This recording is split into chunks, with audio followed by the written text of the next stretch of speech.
Hi, everybody. Welcome to English Digest. I'm Tom. Hi, I'm Stephanie. It's our history unit for the month of November. We're actually going back thousands of years.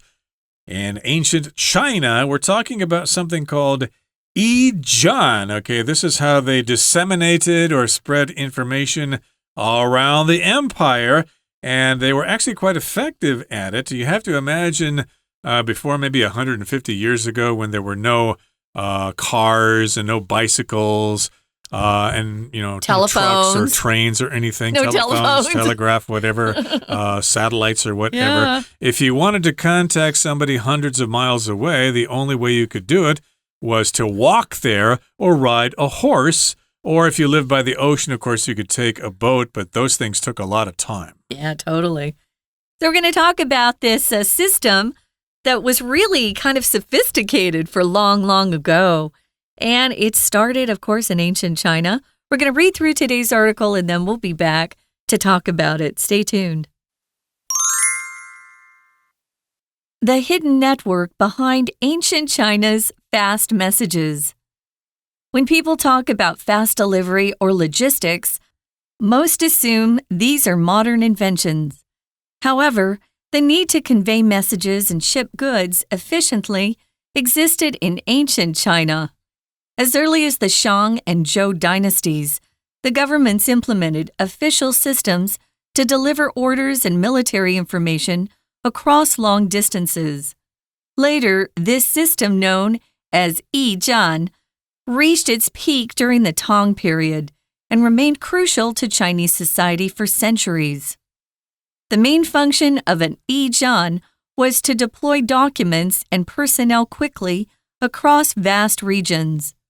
Messengers would stop at these stations to change horses or rest. Sometimes they also passed important letters to the next courier. Thanks to this system, information, supplies, and even tax payments could move quickly across thousands of kilometers. This helped the emperors manage the vast territory and maintain social order. Aside from its function, the E-zhuan system was also known for its thoughtful design and layout. E-zhuan were usually spaced about 30 kilometers apart, which was far enough for a horse to travel without needing rest. Each station typically included horse stables, storage spaces, kitchens, and rooms for messengers. Larger stations could host dozens of travelers at once and sometimes included government offices. Some even had signal towers or flags to make them easier to find. Over time, the E-zhuan network expanded and developed, and it began to take on new roles beyond its original purpose. Under Mongol rule, the network also served foreign officials and diplomats traveling on business. This infrastructure supported government communication, trade, and cultural exchange. Marco Polo even praised the system's efficiency during his travels. Although E-zhuan ended a long time ago, its legacy remains. Today's postal services and communication networks owe much to this long tradition. Perhaps the ancient Chinese knew something we're still figuring out, that keeping people connected is what makes a civilization thrive. Okay, guys, let's dive in. This is our history unit, and it's always fun to learn about how people lived long, long ago. We're going to be talking about the hidden network behind ancient China's fast messages. We're not talking about the internet either. Even though the internet is a network, isn't it? This is a hidden network. Was a really cool, kind of sophisticated system that they invented in China for getting messages and even money and maybe even some goods, products that they had shipped from one place to another quickly. And they didn't have trains and buses and planes and, as we said, telephones and telegraphs back then. So how did they do it? How did they do it? Well, of course, we're talking about logistics here, which means you spread things around. And when people talk about fast delivery or logistics, they just assume we're talking about modern inventions. You probably see these trucks going around all the time. We've got different companies and they say they are some logistics, okay? So they're just basically moving things around. They're, providing transportation for various items, and they're basically just delivering packages and messages and things like that. So, yes, indeed, if we talk about fast delivery, that's what we think of. Those trucks, we think about scooters, who are delivering meals and things like that. Those are modern inventions. Or even bike messengers, right? A lot of people. True. Not so much in Taiwan. Oh, scooters here. Scooters are so much easier here. They're so much faster. But you do see bicycle couriers in big cities like, London. There's still some Paris. here, Tom. There's a few. I've seen a handful of bicycles going around, but my goodness, they just can't compete with the speed of scooters. But yes, indeed, most people assume that these are modern inventions. An invention, of course, is something that somebody created to make something faster. We could list all sorts of examples of inventions like the telephone, the light bulb, the smartphone. All those sorts of things are inventions, things that people created in order to make our lives easier or more convenient. Sometimes people will say, what's the difference between an invention and an innovation? For me, at least, an invention is brand new, something that didn't exist before, and an innovation is someone taking something that exists and making it better. So they do something that makes it even faster, cooler, prettier, more functional, things like that. But yeah, this was kind of a cool invention long ago to get things from one place or one person to another person as quickly as possible. However, it says the need to convey, convey means to send something out, right? To convey messages and ship goods efficiently existed in ancient China. They had this ability long ago. So what are goods? They're products and services that people use today. Back then, they probably were more products instead of services. Services is something that we have more in a modern society. But they had goods back then. They would have a lot of trade between one region or even one nation and another. So you needed a way to get these things from one place to another. And so they invented something to get that something shipped quickly or delivered. Maybe it was just a message, warning one general in one area, warning another general that the enemy was coming. Right. And of course, when we talk about Chinese history, we talk about the different dynasties. Like the more recent dynasties would include Qing and Ming and maybe Yuan or whatever. Yeah. But if we're going earlier, of course, we often talk about the Shang dynasty, which was followed by the Zhou dynasty. Of course, during the Shang, they had the oracle bones. They came up with bronze vessels and things like that. And of course, later on, we had the Zhou dynasty, who had their own inventions. And so, of course, during those times, they were actually figuring out ways to convey messages and goods all across China. And yes, indeed, China has always been a very huge country. And even back in those days when they only had horses, they still managed to spread things across the country. Pretty cool. So we are talking about how this system was established long ago. And later, as the system became more organized, you could say, right? It had a name to it, put a name to it called E-zhuan. I didn't know what that meant. I guessed about the zhuan just meaning to stop. We use that word today, but refers to a courier post or a relay station. And when I looked it up in my dictionary, it actually said a very old, ancient term. So maybe some of our students have studied this in school. I hadn't seen it before. It's kind of fun.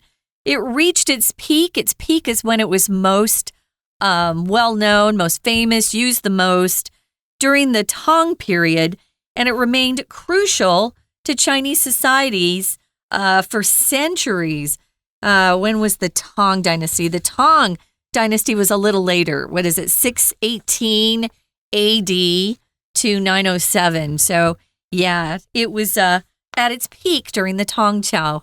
Which is not surprising because the Tang dynasty was when China was at its most powerful. So, of course, you can expect E-zhuan to be quite widespread at that time.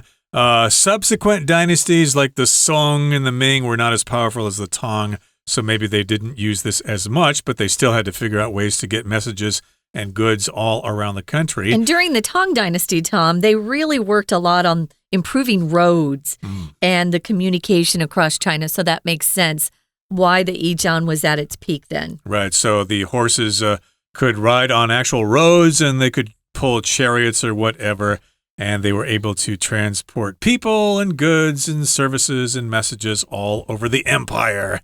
And of course, it remained crucial to Chinese society for centuries. Crucial just means it's very, very important. If you don't have it, hey, you're in big trouble. Now, here in the next paragraph, it says, the main function of an E-zhuan was to deploy documents and personnel quickly across vast regions. Now, deploy is one of our vocabulary words there. Deploy means to send out or arrange people or things for a particular purpose. We'll often use it in the military.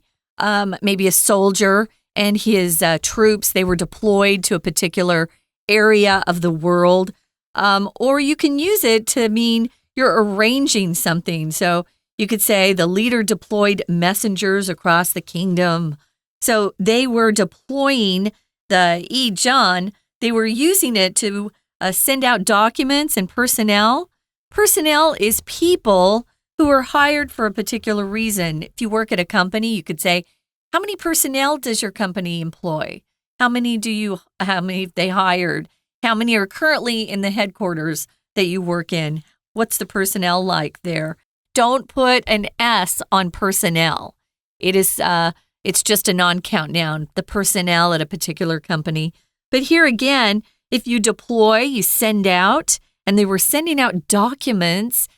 We know later on, at least, in China's history, they, of course, invented paper. So they were able to write messages and send them out from different areas of that huge landmass in China from one place to another pretty quickly with E-zhuan. Yeah, with paper, of course, you can write things down and the message will remain the same.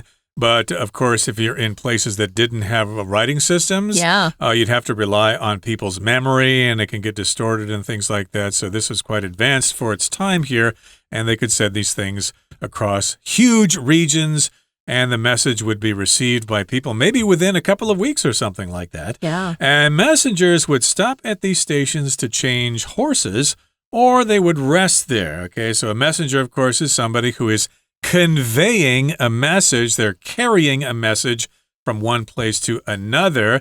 And yeah, I don't think one messenger went all the way from Beijing all the way out to Guangzhou or someplace like that. They would probably just go a certain distance and then somebody else would take over. They'd pass it off sort of like a relay race. I'm not sure exactly if that's what was done, but I'm imagining that. Now, sometimes they also passed important letters to the next courier. The courier would be the actual person who was taking either goods or documents or a message that they had been told, and they were supposed to remember it and then give it to the next person. They would pass these important letters. Sometimes they had letters to the next courier. So courier can mean a company in modern English. You know, what courier are you using? Oh, I'm using Heimao. Is it Heimao that's a courier service here? There are lots of different courier services that you can hire. Uber is one. A lot of people use them for food, but they courier things like I needed paper one time and I was in a hurry and they couriered it. They delivered it to my apartment. So a courier here is being used as a person. So thanks to this system, information, supplies, and even tax payments, money, could move quickly across thousands of kilometers. I bet those couriers were good fighters, too. They probably would have had to have special training. Yeah, to defend against robbers who were on the road. This helped the emperors manage the vast territory and, of course, maintain social order. They wanted the citizens to be, I was going to say, 乖孩子. They wanted the citizens to obey and cooperate and not try to throw off the government and rebel. Okay, we're going to take a break right now. We'll be back in just a second. Please stay tuned. Here's our Chinese teacher. Hello everyone, 我是 Patrick. 今天讲解的是 The Hidden Network Behind Ancient China's Fast Messages. 这个单元是一篇篇章结构测验，介绍的是中国古代的驿站制度。现在很多人购物会选择网购，不过大家有没有想过，快速的物流应该不是近几年的需求哦？古代人到底是怎么做的？原来驿站满足了古代中国快速通讯运输的需求。好，那我们一起来看看重点，一起来解题。请先看到第一题，从前面那一句开始看起哦，就是 when people talk about 这个部分。好，那这边的意思是说，多数人以为快递物流是现代的产物。辩证结构测验解题技巧里面最重要的是前后文连贯。那我们再看一下后面的句子。后面的句子说到，早在商周时期，政府就建立了官方系统，以跨越远距离传递命令，还有军事情报。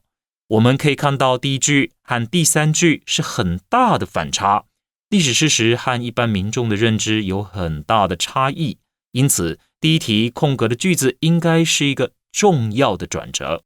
而 however 这个部分，好，这个句子呢，我们可以看得到刚刚好符合我们转折的需要，所以第一题正确答案是 E。 这个句子的意思是指，然而高效传递讯息还有运输货物的需求在中国古代其实就已经存在了。好，我们接着看最后一句。 Later, the system known as E-zhuan reached its peak 这个部分。好，这个句子的意思是指这套运输体系名为驿站，在唐代达到巅峰，几百年来在中国社会扮演着关键角色。接着我们看第二题，请看到第二段。好，一开始这里的意思是说，驿站的主要功能是快速的在广大地区内发布文书，调派人员，信使会在这些驿站停留，以便更换马匹或稍作休息。有时候这些信使呢，也会把重要的信件传递给下一位信使。那多亏这个系统，讯息、物资甚至于税收都可以跨越数千里快速的流通。这就是第二题的空格，因为前面一句说到了驿站发挥的功能，所以第二题的句子也应该是要告诉我们说古代驿站所要发挥的效益。因此我们选 C，就是 This helped the emperors manage the vast territory 这个句子哦。好，那第二题正确答案选 C， 它的中文意思是指驿站传递这一套体系有助于皇帝，方便皇帝管理辽阔的领土，维持社会秩序。 We're going to take a quick break. Stay tuned. We'll be right back.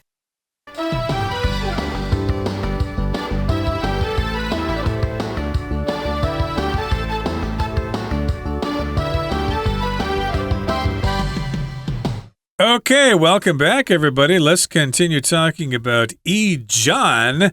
I did want to mention that English speakers will see the Chinese word Y-I-J-A-N, and they might say something like E-zhuan or something like that. I can imagine them saying that because we do have a Z in there, and Y, of course, is oftentimes a consonant, yeah, like yellow, yes, etc. So don't be surprised if you hear a foreigner say E-zhuan or something like that. If they say that, you can kind of guess what they're talking about. But since Stephanie and myself have been in Taiwan for a long time, we know the pronunciation will be E-zhuan. And yes, indeed, aside from its function, the E-zhuan system was also known for its thoughtful design and layout. So it was very efficient. It had its great function there. It worked quite well. But it was also famous or also known because it had a thoughtful design and layout. Okay, it just didn't happen by accident. Somebody sat down and thought about it. Gee, how are we going to send things across our great empire? We're the strongest and largest country in the world, so we got to figure out ways to send information around our empire. So they really thought about it, and they came up with a really detailed plan, and they had a good layout. Okay, so they probably knew the layout of the land, where all the mountains and the rivers were, where it would be difficult to go, where it would be easy to go, and they probably mapped all this stuff out using maps and things like that, and it became quite efficient as a result. Yeah, here it says E-zhuan were usually spaced about 30 kilometers apart. So when Tom talks about the layout, how things are arranged, especially where they're set up, the layout of the city would include where the wide roads are and the smaller roads are.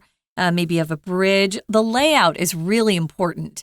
I noticed in New York City, the layout of the northern part of the city was very organized and very easy to find different streets, whereas the southern part of Manhattan was a mess. And that's because we had a lot of immigrants who lived there, and it was overcrowded, very poor.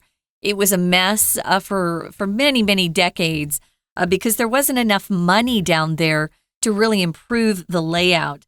Well, here, they made sure that the E-zhuan were usually spaced about 30 kilometers apart, which was just kind of the perfect length or distance, you could say, because it was just far enough for a horse to travel without needing a rest.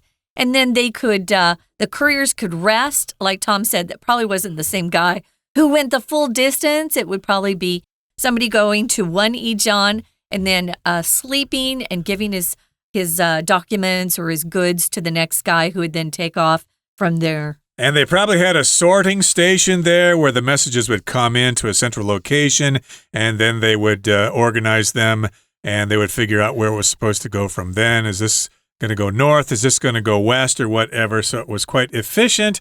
It was quite detailed. And each station typically or usually included horse stables, storage spaces, kitchens, and rooms for messengers. So they were quite complete. They had stables for horses. That's where you keep a horse. It's like a space for a horse. It has a space with a door and things like that, and places for them to eat and poop and stuff like that. And they had storage spaces for various goods. They could keep them there until they could continue going from one place to another. And, of course, these messengers and the horses get hungry, so they had kitchens to cook food. Yeah. And then they had rooms for messengers. I'm assuming that means rooms where they could sleep. They were on those horses for 30 kilometers. I'm not sure how long that would take, maybe a whole day to ride that far. So, of course, they were tired after being on that horse for so long, and they needed a rest before they continued their journey. They probably went back and forth between two different stations, and then somebody else took over after that. But that's my guess. Especially if they were married and had a family, they would probably not want to be away from their families for too long. So the larger stations could host or take care of dozens of travelers at once. So they must have had some pretty nice hotels there, places where people could rent a room to stay. Sometimes they even included government offices at these E-zhuan. So, they had actual officials in that particular area. Some even had signal towers or flags to make them easier to find. I'm sure they had to use flags back then, what else would they use? So they would have some sort of color waving high in the sky so people would know, oh, I see the next E-zhuan. I just have to hold on until I'm there, and then I can relax and rest, and my horse can eat. And the signal towers probably could be seen at night, like a lighthouse or something. So if they were riding at night, they could see it because you can't really see flags during the night.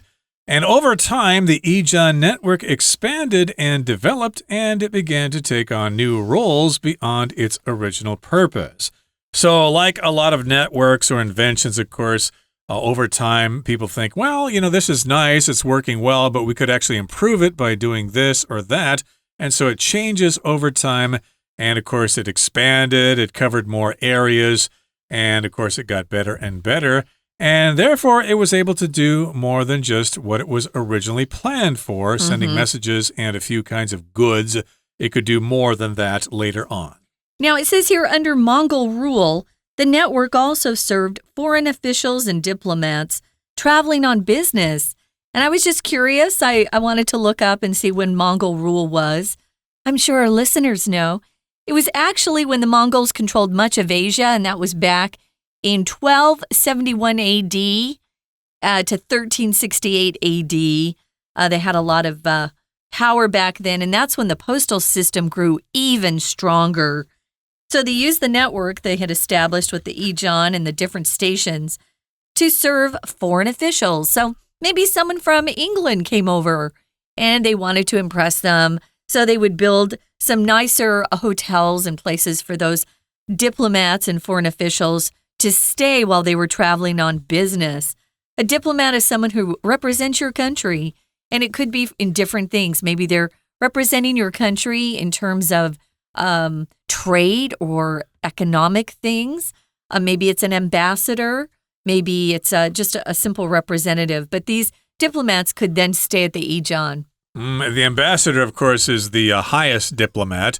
And this infrastructure supported government communication, trade, and cultural exchange. Okay, so here we've got the word infrastructure. That's basically all of the structures and facilities that a society has so that it can function. It includes highways and communication networks. Of course, governments have to set this stuff up for everybody.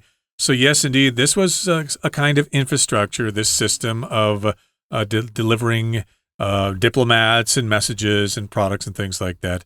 And yes, the government needed to communicate with the provinces. They also needed to trade, send those products out there.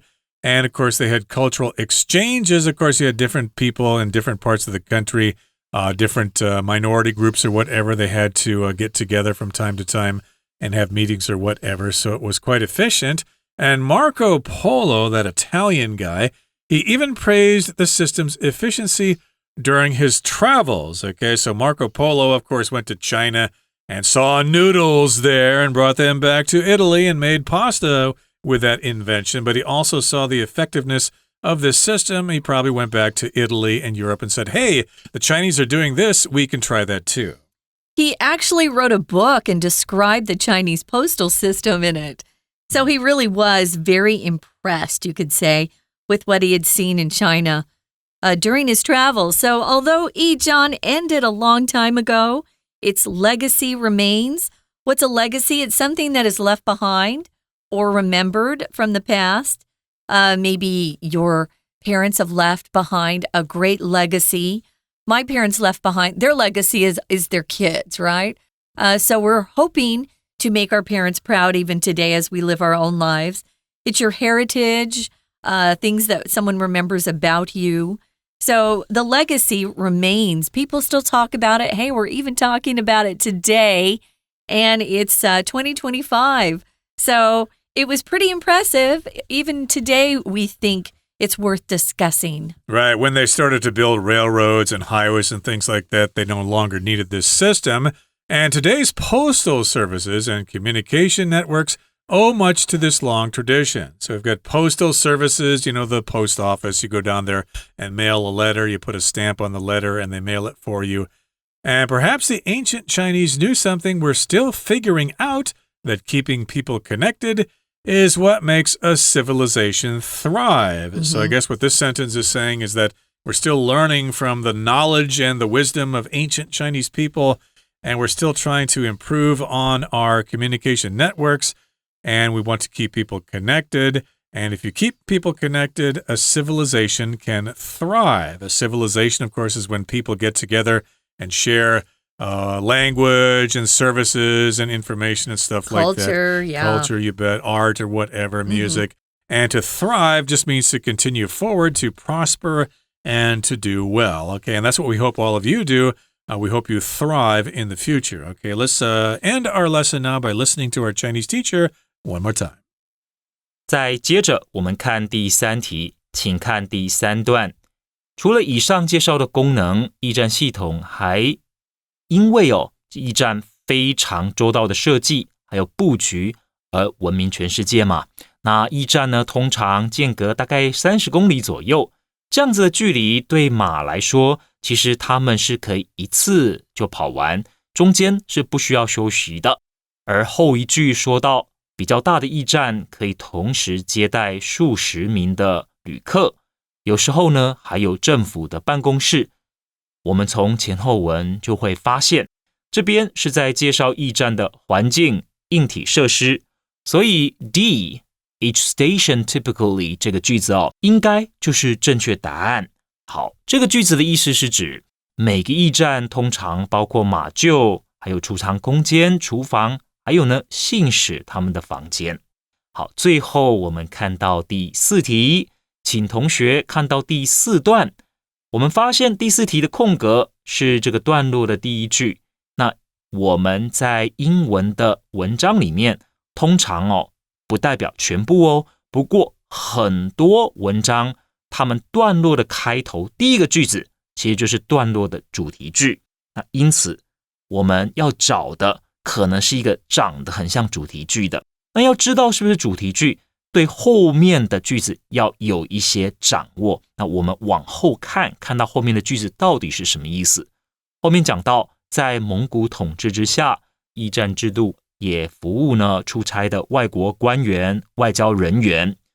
这样子的基础建设，其实让政府之间的沟通、贸易还有文化交流呢都非常的方便哦，可以顺利进行。